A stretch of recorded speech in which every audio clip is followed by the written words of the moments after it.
Bear Attack Files, the Mount Rausu tragedy. Welcome to Bear Attack Files.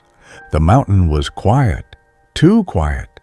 On the rugged slopes of Mount Rausu, where mist curls around volcanic peaks and dense cedar forests block the morning sun, two hikers made their descent.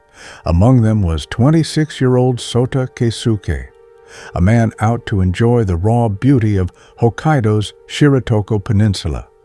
He had no way of knowing that just ahead, something was waiting, something powerful, something that hadn't claimed a life here in more than 6 decades. The trail narrowed. The sound of boots scuffing stone echoed against the stillness. Then, silence. The birds stopped singing. A branch snapped. Keisuke froze.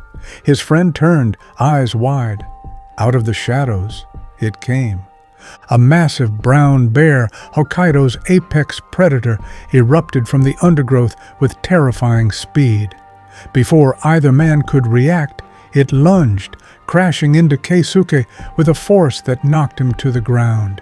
His friend screamed, paralyzed by the sudden violence, as the bear sank its teeth into Keisuke's leg. Keisuke fought desperately, clawing, striking, trying to kick free, but the bear was relentless. It dragged him, thrashing, off the narrow trail and deeper into the forest's darkness. Branches cracked, the forest shook with the violent struggle. And then, silence again. His companion was left trembling, helpless, his shouts echoing into the void where Keisuke had vanished. He ran for help, knowing his friend was in mortal danger. Authorities responded quickly. All 3 trails on Mount Rausu were immediately closed. Rescue helicopters lifted 71 other hikers off the mountain in an unprecedented evacuation. Teams of police and wildlife officers swept through the dense forest, searching desperately for Keisuke. What they found told the story of his final moments: a blood-soaked shirt, his wallet, his hat, and his watch scattered across the ground. Hours later, they discovered his body. He was rushed to a hospital, but it was too late. He had lost too much blood. The young hiker was gone.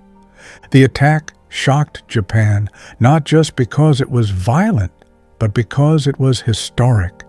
The Shiretoko mountain range had not seen a bear attack in 63 years. For decades, people had believed this wilderness could be explored safely, so long as hikers showed respect. That illusion was shattered in a single day.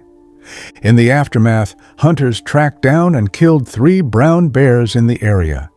DNA tests were ordered to confirm if one was the killer.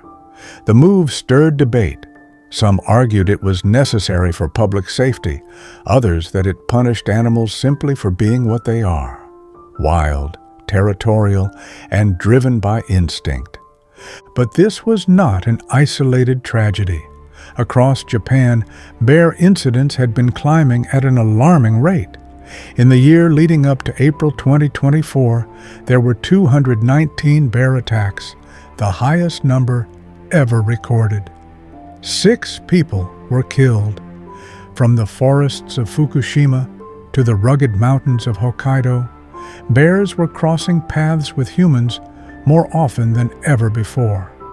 Experts pointed to dwindling natural food sources, acorns, beechnuts, and salmon, as the cause.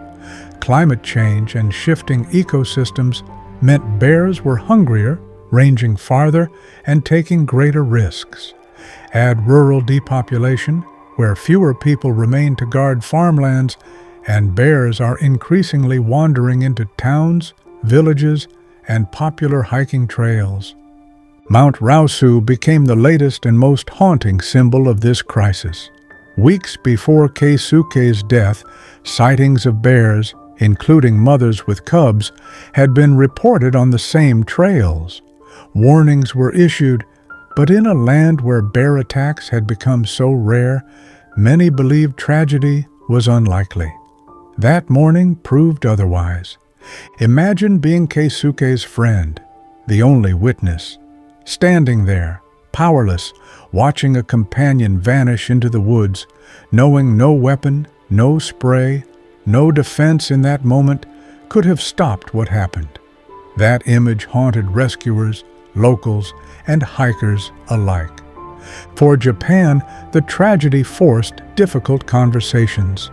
Towns across Hokkaido had already declared a bear emergency, deploying armed patrols and relaxing hunting restrictions.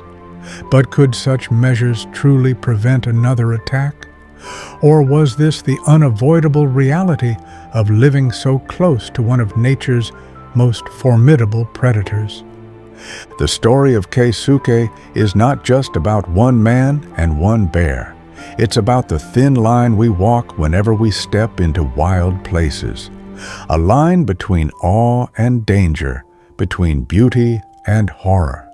In a world where wilderness is shrinking and wildlife is adapting to human presence, encounters like this will only become more common. For hikers everywhere, this story carries a warning. Always carry bear spray, travel in groups, make noise, know the risks, respect the animals whose territory you enter, because the wild does not forgive mistakes, and one step too far into silence can be your last. This was Bear Attack Files. If you found this story powerful, please subscribe, share it with someone you care about, and leave us a comment. We want to hear your thoughts.